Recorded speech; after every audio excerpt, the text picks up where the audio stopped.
Hello friends, welcome to GK tricks. तो friends, आज हम राजस्थान की नदियों और उनकी जो सहायक नदियां हैं उनको ट्रिक्स के माध्यम से याद करेंगे। तो फ्रेंड्स, इस वीडियो में हम जो राजस्थान की वे नदियां जो बंगाल की खाड़ी में गिरती हैं उनके बारे में डिस्कस करेंगे। तो ऐसी ऐसी कौन सी नदियां हैं जो अपना जल बंगाल की खाड़ी की ओर ले जाती हैं। तो फ्रेंड्स, इसमें चंबल नदी है, बनास नदी, गंभीर नदी और बेड़ची नदी। चारों की चारी नदियाँ काफ़ी इंपॉर्टेंट हैं और यहाँ से हर एग्जाम में क्वेश्चंस देखने को मिलता है। तो फ्रेंड्स, ट्रिक के माध्यम से याद करेंगे। तो फ्रेंड्स, सबसे पहले दे रखी है चंबल नदी। तो इसका थोड़ा बेसिक जान लेते हैं। इसका जो उद्गम होता है वह जानापा पहाड़ी मध्य प्रदेश से होता है। जानापा पहाड़ी जो विंध्याचल पर्वत है उसी का एक हिस्सा है। अब इसके संगम की बात करें तो चंबल नदी यमुना में मिल जाती है और यमुना आगे जाके मिलती है गंगा में और फिर गंगा बंगाल की खाड़ी में जाके गिरती है। ठीक है फ्रेंड्स। अब इसकी लंबाई की बात करें तो इसकी कुल लंबाई है 1051 किलोमीटर। राजस्थान में इसकी लंबाई की बात करें तो 322 किलोमीटर यह राजस्थान में बहती है और यह राजस्थान की 12 मासी नदी है। ठीक है फ्रेंड्स, इसका ध्यान रखना। इसके अलावा अगर इसके बांध की बात करें तो इस पर 4 बांध बने हुए हैं। कौन कौन से? गांधी सागर बांध, राणा प्रताप सागर बांध, जवाहर सागर, इसे कोटा डैम भी कहते हैं। इसके अलावा कोटा बैराज। गांधी सागर बांध की बात करूँ तो यह एमपी में स्थित है और जो राणा प्रताप सागर बांध है वो चित्तौड़गढ़ में स्थित है। ठीक है फ्रेंड्स। इसके अलावा एक जो महत्वपूर्ण फैक्ट यह भी है कि ये जो चारों के चारों बांध हैं यह 100 किलोमीटर के अंदर अंदर हैं। ठीक है फ्रेंड्स। मतलब गांधी सागर बांध से लगाकर कोटा बैराज तक इनकी दूरी मतलब 100 किलोमीटर के अंदर ही ये चारों के चारों बांध स्थित हैं। तो जो कि पूरे विश्व में यहीं पर मतलब चंबल नदी पर यह स्थित है। 100 किलोमीटर के अंदर अंदर 4 बांध। ठीक है फ्रेंड्स, ये भी काफ़ी इंपॉर्टेंट, इसका भी आप ध्यान रखना कि ऐसी कौन सी नदी है जिसके 100 किलोमीटर में ही 4 बांध स्थित हैं। तो वो है चंबल नदी। ठीक है फ्रेंड्स। तो अब इस सहायक नदियों की ट्रिक्स देखते हैं। तो फ्रेंड्स, इसकी सहायक नदियाँ काफ़ी अधिक है तो इसके लिए थोड़ी जो ट्रिक है वो भी थोड़ी बड़ी है, लेकिन इस ट्रिक से आपकी सभी सहायक नदियाँ कवर हो जाएगी। ठीक है फ्रेंड्स। तो देखते हैं ट्रिक क्या है। माँ गुस्से में, पापा ने आज काले घोड़े को बार बार चाकू से मारा। ठीक है फ्रेंड्स, ये ट्रिक्स है। तो फ्रेंड्स, इससे माँ से होगा मांगली नदी, गुस्से से होगा गुंजली नदी, मे से होगा मेज नदी, पापा से होगा पार्वती नदी, ने से होगा नेवाज नदी, आज से होगा आहू, काले से होगा काली सिंध। फ्रेंड्स, इसका ध्यान रखना, जो काली से होगा काली सिंध होगा और आगे बनास की एक सहायक नदी आएगी वो होगी काली सील। अब आगे दे रखा है घोड़े को, घोड़े से होगा घोड़ा पछाड़ नदी और बाढ़ से होगा बामनी और बाढ़ से होगा बनास। चा से होगा चाकण, कू से 2 होगी कुन्नू और कुराल और से होगा सीप और मारा यहाँ पर साइलेंट रहेगा। ठीक है फ्रेंड्स। तो काफ़ी सिंपल ट्रिक है। अगर आपको ट्रिक याद हो जाएगी तो इसकी सारी की सारी जो नदियाँ हैं वो कवर हो जाएगी। तो ट्रिक्स क्या है वो देख लेते हैं। माँ गुस्से में, पापा ने आज काले घोड़े को बार बार चाकू से मारा। ठीक है फ्रेंड्स, सिंपल ही ट्रिक है। इसको आप 1-2 बार पढ़ोगे तो याद हो जाएगी। आगे की ओर चलते हैं। अब चंबल के अफवाह क्षेत्र को देख लेते हैं। तो फ्रेंड्स, ये राजस्थान में चित्तौड़गढ़ जिले में प्रवेश करती है। चित्तौड़गढ़ का स्थान है चौरासीगढ़, वहाँ से इसका राजस्थान में प्रवेश होता है। इसके बाद में कोटा, बूंदी और फिर डांग क्षेत्र कौन कौन से, जिसमें सवाई माधोपुर, करौली और धौलपुर से बहती हुई फिर आगे चली जाती है। ठीक है फ्रेंड्स, और आगे जाके यमुना में मिल जाती है।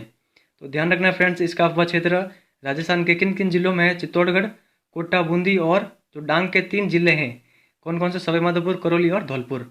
ठीक है फ्रेंड्स। अब इसके उपनाम की बात करते हैं। तो इसको कामधेनु या 12 मासी नदी भी कहते हैं। ठीक है फ्रेंड्स। अब जलप्रपात की बात करते हैं तो चंबल नदी पर एक जलप्रपात है जिसका नाम है चूलिया जलप्रपात और यह चित्तौड़गढ़ जिले के भैंसरोडगढ़ में स्थित है और इसकी जो ऊंचाई है वह है 18 मीटर। तो फ्रेंड्स, ये राजस्थान का सबसे ऊंचा जलप्रपात है, इसका आप ध्यान रखना, जिसकी ऊंचाई कितनी है? 18 मीटर। अब फ्रेंड्स, नेक्स्ट नदी की ओर चलते हैं। नेक्स्ट नदी है गंभीर नदी।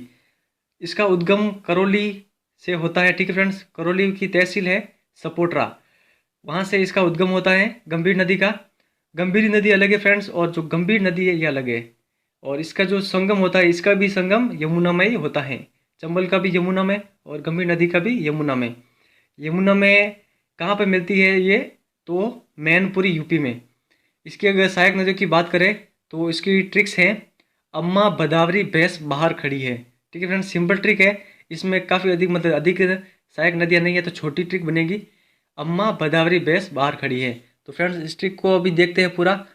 तो अ से बनेगा अट्टा, माँ से बनेगा माली, भदावरी से बनेगा भद्रावती, भैंस से बनेगा भैंसावट, बाहर से बनेगा बरखेड़ा और खड़ी यहाँ पर साइलेंट रहेगा। ठीक है फ्रेंड्स, तो अम्मा भदावरी भैंस बाहर खड़ी है, ये ट्रिक्स है, सिंपल है। इससे आपकी जितने भी गंभीर की सहायक नदियाँ हैं वो याद हो जाएगी। ठीक है फ्रेंड्स, तो अम्मा भदावरी भैंस बाहर खड़ी है, अ से होगा अट्टा, माँ से होगा माली, भद्रावती से होगा भद्रावती, भैंस से होगा भैंसावट और बाहर से होगा बरखेड़ा। ठीक है फ्रेंड्स, अब नेक्स्ट आगे की ओर चलते हैं। आगे दे रखी है बनास नदी। तो बनास नदी का जो उद्गम होता है वो होता है खमनोर की पहाड़ियों से। खमनोर की पहाड़ियाँ कहाँ हैं? तो राजसमंद में।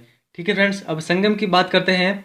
तो जो बनास नदी है यह चंबल में जाके मिलती है। तो फ्रेंड्स, ये चंबल की सहायक नदी है और यह चंबल में रामेश्वरम घाट सवाई माधोपुर में जाके मिलती है। ठीक है फ्रेंड्स, अगर इसके लंबाई की बात करें तो इसकी कुल लंबाई है 512 किलोमीटर। तो फ्रेंड्स, यह जो बनास नदी है यह पूरी की पूरी राजस्थान में बहती है। तो राजस्थान की सबसे बड़ी नदी कौन सी हुई? बनास नदी हुई। ठीक है फ्रेंड्स, सबसे लंबी नदी जो पूर्णतः राजस्थान में बहती हो। ठीक है फ्रेंड्स, अब नेक्स्ट आगे बात करते हैं इसके अपवा क्षेत्र की। तो फ्रेंड, इसके अपवा क्षेत्र की भी शानदार ट्रिक है और आप कभी भी मतलब इसके अपवा क्षेत्र को नहीं भूलोगे। तो फ्रेंड्स, देखते हैं अपवा क्षेत्र में कौन कौन से जिले शामिल है। राजसमंद, भीलवाड़ा और चित्तौड़गढ़। इसको आप कैसे याद रखोगे? तो आगे दे रखा है RBC। ठीक है फ्रेंड्स, तो RBC से आप इसको आराम से याद रख सकते हैं। R से होगा राजसमंद, B से होगा भीलवाड़ा और C से होगा चित्तौड़गढ़। अब नीचे दे रखा है अजमेर, टोंक और सवाई माधोपुर। तो A से होगा अजमेर, T से होगा टोंक और सवाई माधोपुर का M। ठीक है, तो ऐसे आप समझना। तो ATM। ठीक है फ्रेंड्स, तो अगर RBC और ATM आप याद रखोगे तो आपको अपने जिलों के नाम आपके मुंह पर आ जाएंगे। ठीक है फ्रेंड्स, तो इस जो बनास नदी का जो अफवाह क्षेत्र है वो इन 6 जिलों में है। ठीक है फ्रेंड्स, फिर नेक्स्ट आगे की ओर चलते हैं। अब जो इनके सहायक नदियों की ट्रिक देखते हैं। तो इसकी जो ट्रिक है वह है काली मासी आखा डाली मोर को। तो फ्रेंड्स, आखा किसे कहते हैं आपको पता होगा, जो गेहूँ होते हैं उन्हीं को आखा कहते हैं। तो जो काली मासी हैं उन्होंने आखा डाला किसको? जो मोर को। ठीक है फ्रेंड्स, तो अब इस ट्रिक को देखते हैं पूरा। तो काली से होगा काली सील। तो फ्रेंड्स, मैंने आपको ऊपर कहा था कि जो काली सील एक नदी है वो सहायक नदी है बनास की, और काली सिंध नदी है वो है चंबल की सहायक नदी। ठीक है फ्रेंड्स, फिर मासी से होगा मासी नदी, आज से होगा आयड़। ठीक है फ्रेंड्स, तो आपको आयड़ ध्यान रखना है और आयड़ का एक दूसरा नाम क्या है? बेड़चे। ठीक है फ्रेंड्स, फिर खा से होगी खारी नदी, डाली से होगी ड्राई नदी, मोर से होगी दो नदियाँ होगी मोर से, मोरेल और मैनाल, और को से होगी कोठारी नदी। तो फ्रेंड्स, ये जितनी भी नदियाँ हैं यह बनास नदी की सहायक नदियाँ हैं और इसकी ट्रिक भी काफ़ी सिंपल है, आप आसानी से इसको याद रख सकते हैं। काली मासी आखा डाली मोर को। ठीक है फ्रेंड्स, तो काली से होगा काली सील, मासी से होगा मासी नदी, आ से होगा आयड़ या बेड़च, खा से होगा खारी, डाली से होगा ड्राई नदी, मोर से होगा मोरेल या फिर मैनाल। ठीक है, और को से होगा कोठारी। ठीक है फ्रेंड्स, तो ये जितनी भी सहायक नदियाँ हैं किसकी है? बनास की है। अब नेक्स्ट आगे की ओर चलते हैं। आगे दे रखा है बेड़च नदी। तो इसका उद्गम होता है फ्रेंड्स घोगुंदा की पहाड़ियाँ, उदयपुर से इसका उद्गम होता है। तो फ्रेंड्स, एग्जाम में कभी कभी ऐसे भी क्वेश्चन आता है कि घोगुंदा की पहाड़ियाँ कहाँ स्थित है, तो आप इसका भी ध्यान रखना कि जो घोगुंदा की पहाड़ियाँ हैं वो उदयपुर में स्थित है। अब बांध की बात करते हैं। तो इस पर एक बांध बना हुआ है चित्तौड़गढ़ में, उसका नाम है गोसुंडा बांध। संगम की बात करें तो जो बेड़च नदी है वो बनास में जाके मिलती है। अभी ऊपर हमने डिस्कस किया था कि जो बनास की सहायक नदियाँ में एक बेड़च भी आती है, आयड़ या बेड़च। ठीक है फ्रेंड्स, तो इस जो बेड़च है उसका संगम किस में होता है? बनास नदी में होता है। कहाँ पे होता है? तो बिगोद भीलवाड़ा। ठीक है, बिगोद स्थान है भीलवाड़ा में, वहाँ पर ये मिलती है बनास नदी में। तो यहाँ पर ये त्रिवेणी का निर्माण करती है, 3 नदियाँ एक स्थान पर मिलती है। कौन कौन सी? बनास, बेड़च और एक अन्य नदी है मैनाल। ठीक है फ्रेंड्स, इसका ध्यान रखना, काफ़ी इंपॉर्टेंट है। अब उपनाम की बात करते हैं। तो जो बेड़च नदी है उसका जो उपनाम है वह है आयड़ नदी। ठीक है फ्रेंड्स, और जो ये आयड़ नदी है यह उदय सागर झील में जब जाके गिरती है और उससे फिर आगे जब वो बहती है तो उससे वहाँ से आगे इसका नाम क्या हो जाता है? बेड़च नदी। ठीक है फ्रेंड्स, इसका ध्यान रखना। अब इसकी सहायक नदी की बात करें तो इसकी सिर्फ एक ही सहायक नदी है, वो है गंभीरी नदी। ठीक है फ्रेंड्स, ऊपर हमने डिस्कस किया था गंभीर नदी जो खुद अलग से एक प्रमुख नदी है और उसकी ट्रिक थी अम्मा भदावरी भैंस बाहर खड़ी है। ठीक है फ्रेंड्स, तो आप बताइए कि आपको ये ट्रिक्स कैसी लगी। अगर फ्रेंड्स आपको ये ट्रिक्स अच्छी लगी है तो आप अपने अधिक से अधिक फ्रेंड को शेयर कीजिए, ताकि इन सभी का अधिक से अधिक लोगों को फ़ायदा मिल सके। तो फ्रेंड्स बस आज के डिस्कशन में इतना ही। Thank you very much for discussion. और फ्रेंड्स कमेंट करके आप ज़रूर बताना कि यह वीडियो आपको कैसा लगा है। ठीक है फ्रेंड्स, मैं इसका वेट करूँगा।